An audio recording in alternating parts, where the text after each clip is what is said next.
She met me at the door barefoot, laughing, dish towel over her shoulder, kitchen smelling like pot roast and onions. "You're early," Sarah said, pulling me in. I was just about to start the mashed potatoes.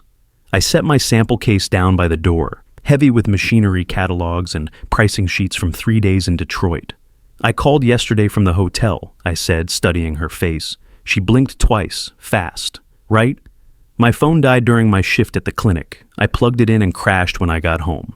Nothing suspicious there, just that warm, practiced smile she wore for neighbors and good news. If I'd known where this was all headed, I'd have turned around and driven back to the Marriott for another night of cable TV and room service. I let it slide on the surface. We ate dinner like normal people. She poured me sweet tea, slid the biggest piece of cornbread onto my plate, asked about the Ford plant contract and whether the new hydraulic lifts were selling to the automotive suppliers. I watched the way her eyes kept drifting to her phone, face down on the counter like a nervous cat waiting for thunder. When it buzzed once, she flipped it over without looking and shoved it into the junk drawer next to the takeout menus. "Spam," she said, too bright. "Sure," I replied, passing the butter. "Spam always knows when dinner's ready." She laughed, and the sound was familiar enough to dull the edge of my suspicion. After dishes, she folded my shirts from the suitcase while I told her about a plant manager in Flint who couldn't decide between 2 conveyor systems, each costing north of $40,000. She kissed my shoulder, casual and practiced. Normal. Exactly the kind of normal a working man wants to come home to after 3 days of hotel coffee and client dinners where you smile until your face hurts.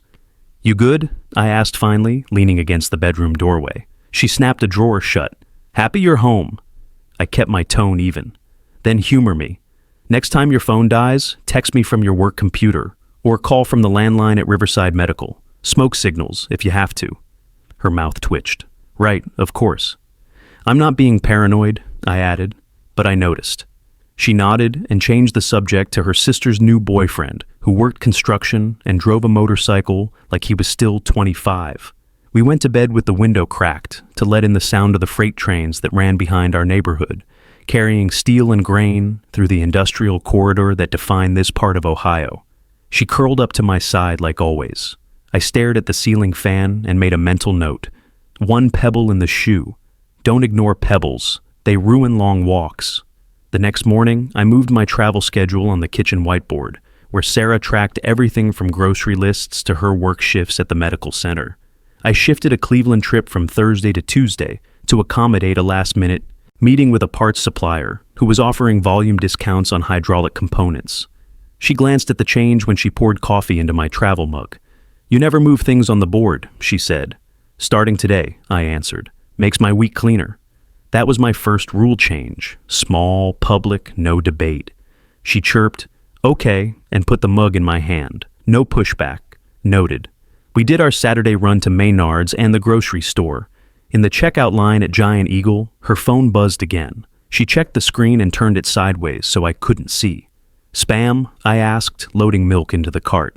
"Yep, same car warranty guys," she said, but her grip crumpled the receipt. The joke was lazy, but she sold it with a head tilt, and I let it pass. Back home, she sorted coupons at the kitchen table, while some home improvement show argued about tile backsplashes and whether subway tile was still trendy. I walked past her phone on the counter. Clean lock screen, just the time and date. She'd turned off notification previews. Smart move, if you're hiding something. "Hungry again?" she asked, catching me looking. "For information," I said, and held her stare a beat longer than comfortable. She set the coupons down carefully. "What are you doing, Lucas?" she asked softly. "Watching," I replied. "Because I care." She exhaled slow. "Don't turn this into something it's not." "I'm not," I said. "Just don't make me guess what it is." She stood up, wrapped her arms around me, pressed her cheek to my chest, where my work shirt still smelled like machine oil and industrial cleaning supplies. "I know," she murmured.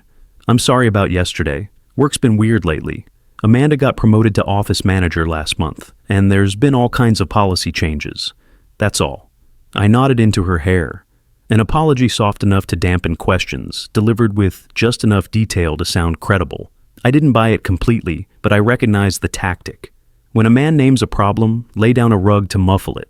Sunday, we grilled burgers in the backyard, under string lights I'd hung 2 summers ago when we still believed in the permanence of small improvements. She joked about me charring the meat. Our neighbor Cliff leaned over the chain-link fence with a beer, his factory uniform hanging on the line behind him. "Look who's back," he called. "Mr. Road Warrior." Sarah waved her spatula. "I keep him fed so he keeps traveling." "She feeds me so I don't wander into traffic," I drawled back. Cliff laughed and saluted with his Budweiser. Sarah shot me a look that said, "Stay in the bit." I stayed, but I was already calculating distances. Monday, I flew to Cleveland, left early, didn't wake her, left a note on the fridge that said, "Lock the back door and drink water." On the plane, I checked my messages. 3 from her. "Love you. Be safe. Call when you land." I called from the rental car. She answered cheerful and busy, asking if I remembered to pack my blood pressure pills and whether I'd grabbed the new client folders from my office. In Cleveland, 2 days of meetings about industrial cleaning equipment and factory floor layouts, bad hotel coffee at the Hampton Inn, and worse conference room bagels that tasted like cardboard. Sarah kept up her usual stream of messages throughout Tuesday and Wednesday. Pictures of the neighbor's new puppy digging holes in their garden, a recipe for slow cooker chicken she wanted to try, an update about Amanda's struggles with the new computer system at Riverside Medical. Every evening I called at 8:30, right after dinner. She picked up on the second ring, cheerful and available, telling me about her day in the kind of detail that suggested she'd been rehearsing, normal conversations about normal things. The pebble felt smaller. Thursday morning changed everything. I called at my usual time, straight to voicemail, called again at 9 o'clock. She declined the call, then her messages turned green. The little switch people flip when they need privacy. I paced the hotel room, shoes loud on thin carpet over concrete, watching the parking lot fill with evening commuters heading home to families who answered their phones. Called again at 9:30, declined immediately. Then her phone went dark like it had left the building entirely. I sent a text. "Call me." Then an email from my laptop. "Answer your phone." Nothing. I sat in the hotel lobby until midnight, watching late shift workers come and go, the smell of industrial cleaner and stale coffee filling my nose while I tried to think of innocent explanations for radio silence. At 1 in the morning, I gave up and went to bed fully dressed, setting my alarm for 5. She called at 6:15 before the alarm went off. "Phone died," she said before I could speak. "Fell asleep on the couch watching Netflix. Charger wasn't plugged in right. I'm so sorry, baby. Please don't be mad." Her voice had that careful, overly bright quality people use when they're trying to sound normal. "I'm not mad," I replied, voice flat as Ohio farmland. "I'm not 12. So we're okay?" she asked. "We're talking," I said. "Buy a car charger today, and a backup wall charger for the kitchen." "I will," she said quickly. "Send me a picture of both chargers when you buy them," I added. She paused for 3 beats. "Okay," she said slowly. "I will." By noon, she'd sent photos of both chargers, still in their plastic packaging, sitting on the passenger seat of her Honda. Price tags visible, receipts from CVS time-stamped an hour earlier. I sent back a thumbs up. Initiative verified, compliance documented. That night in the hotel bar, I had dinner with a parts distributor who offered me a side deal on hydraulic components if I could guarantee volume orders over 6 months. We shook hands over bourbon and talked about manufacturing trends. Business was simple, clean numbers, clear, outcomes, handshakes that meant something. Home was becoming more complicated by the day. Friday afternoon, I flew back to Akron and drove home through the industrial district, past the closed factories and half-empty strip malls that defined our neighborhood. Sarah's Honda sat in the driveway next to my pickup. Kitchen lights on, everything normal from the outside. The weekend passed quietly. Saturday, we cleaned the garage and organized my tools. Sarah helped me hang pegboard for wrenches and screwdrivers, holding pieces steady while I measured and marked holes. She seemed relaxed, almost relieved, like whatever tension had been building during the week had passed.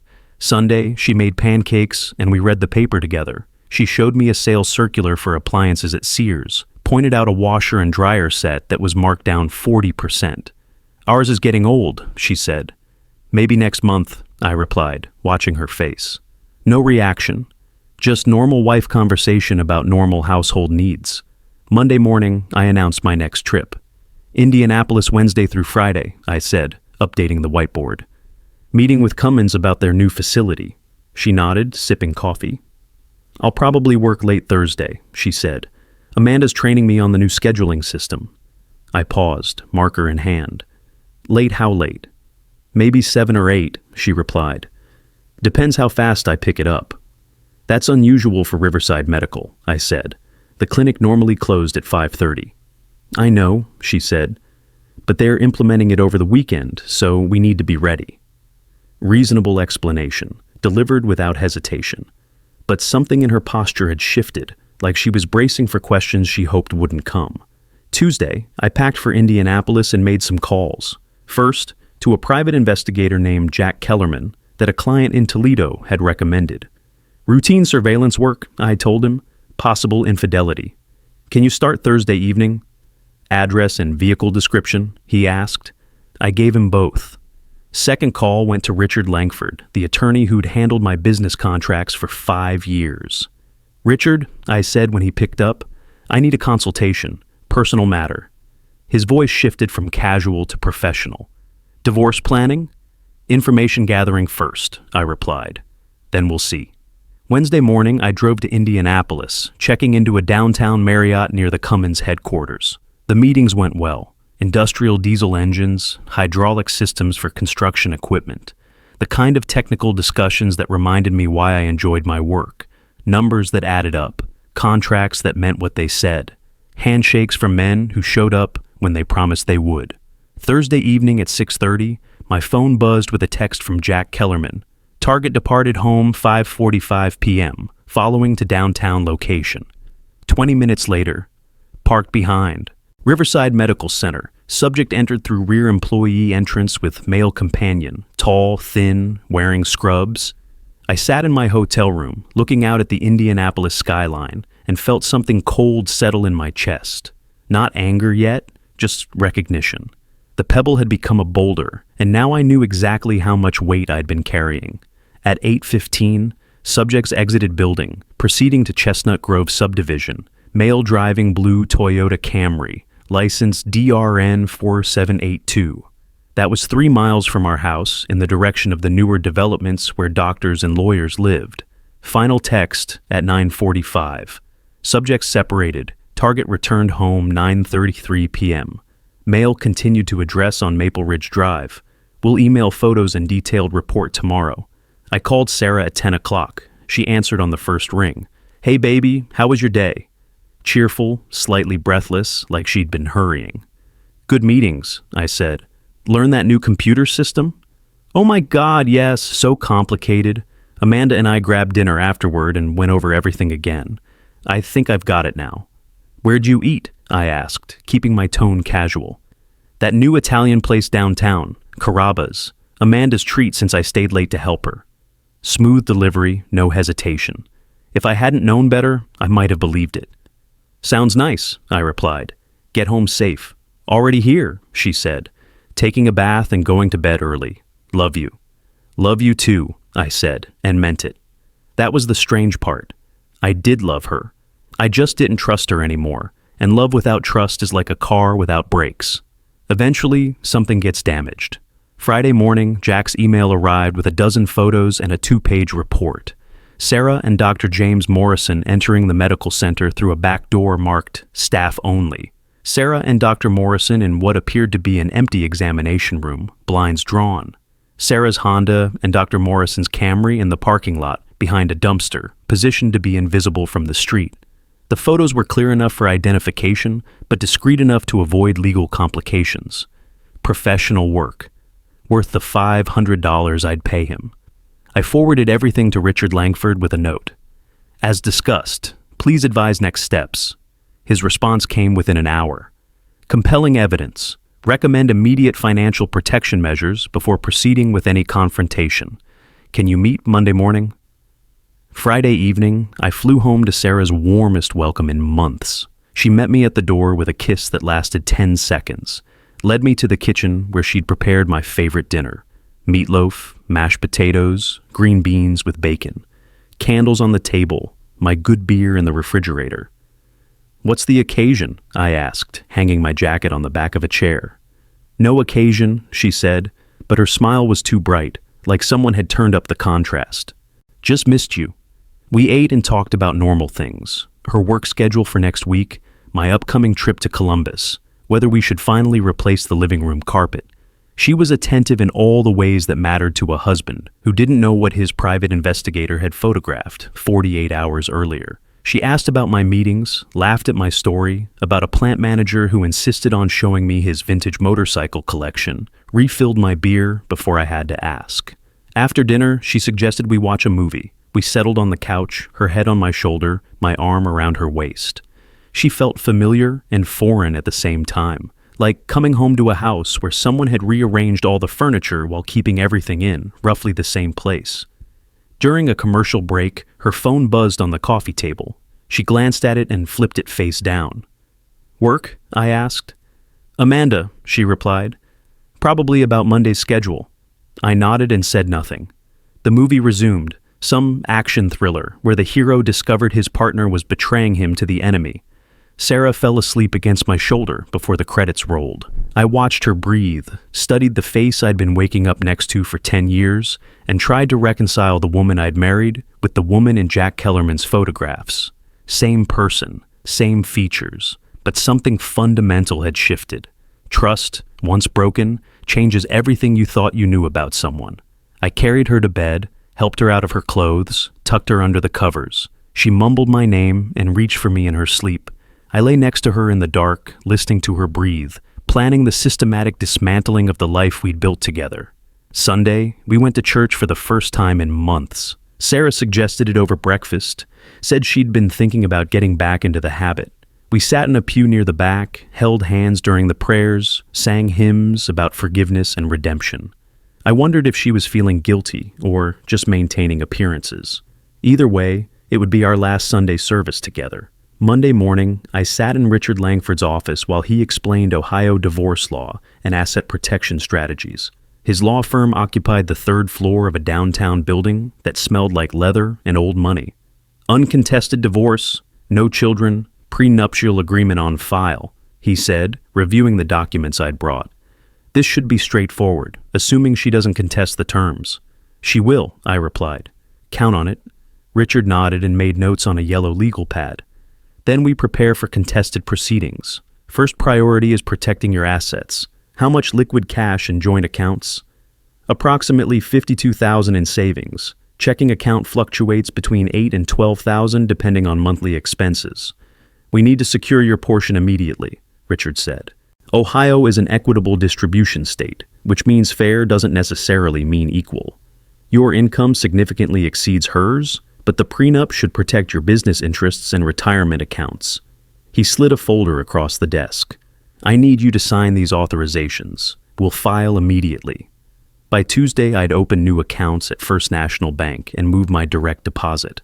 I reduced the automatic transfer to our joint household account from $3,000 to $800 monthly, enough to cover basic utilities and her car payment, nothing more. I arranged a safety deposit box and photocopied every important document we owned: marriage certificate, insurance policies, property deeds, investment statements. Wednesday, I called in sick and drove to a storage facility on the south side of town. Paid cash for a 10 by 12 unit and spent the morning moving items I didn't want disputed later. My father's tools, photo albums from before our marriage, my collection of vintage machinery manuals, and a few pieces of furniture that had belonged to my grandmother. Thursday evening, my phone buzzed with a text from an unknown number. The message was simple: "I don't want to hurt you, but I have something you need to see." The sender identified herself as Amanda Cross, Sarah's colleague from Riverside Medical. The same Amanda who'd recently been promoted to office manager. The same Amanda Sarah had been having all those training sessions with. I stared at the message for a long moment, then typed back, "Go ahead.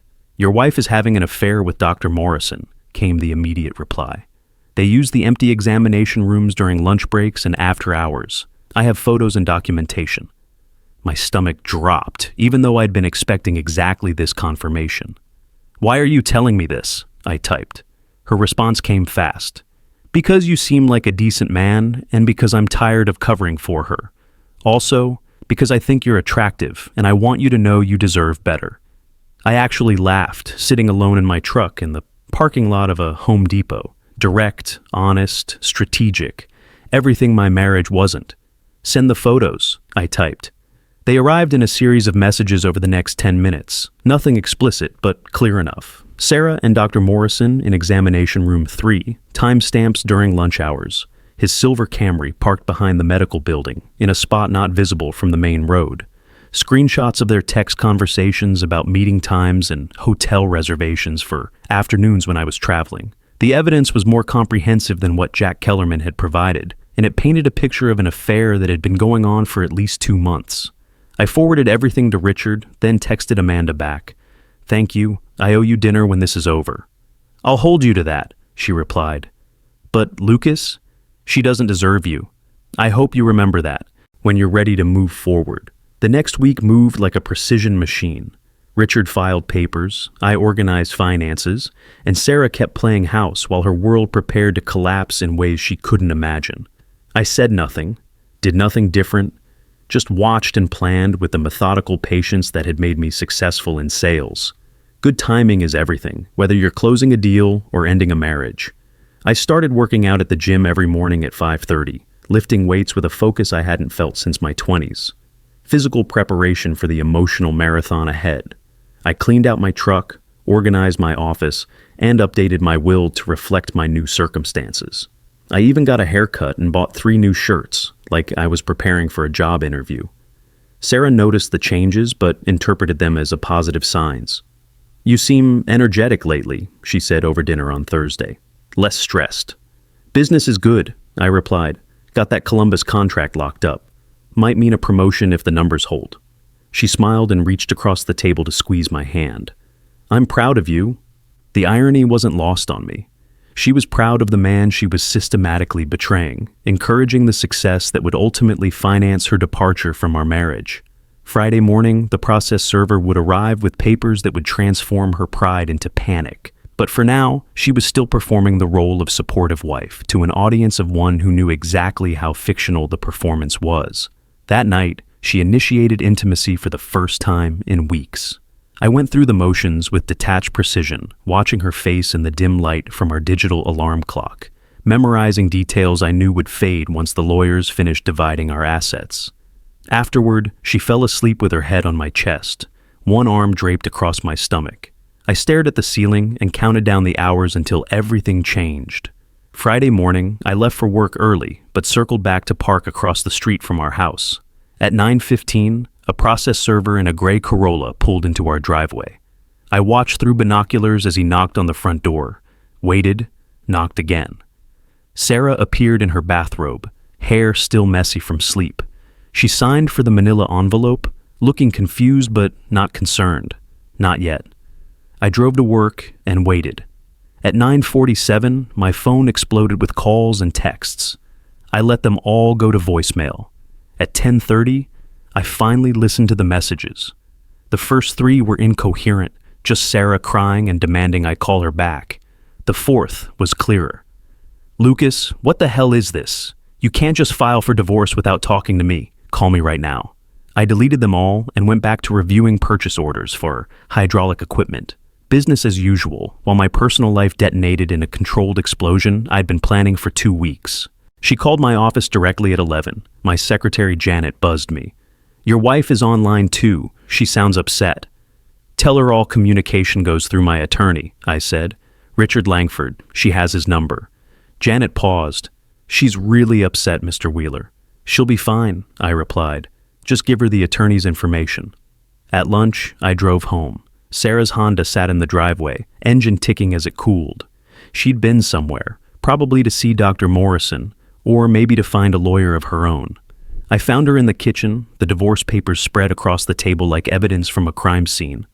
She looked up when I walked in, her eyes red and puffy. 10 years, she said. 10 years of marriage, and you serve me papers like I'm some stranger."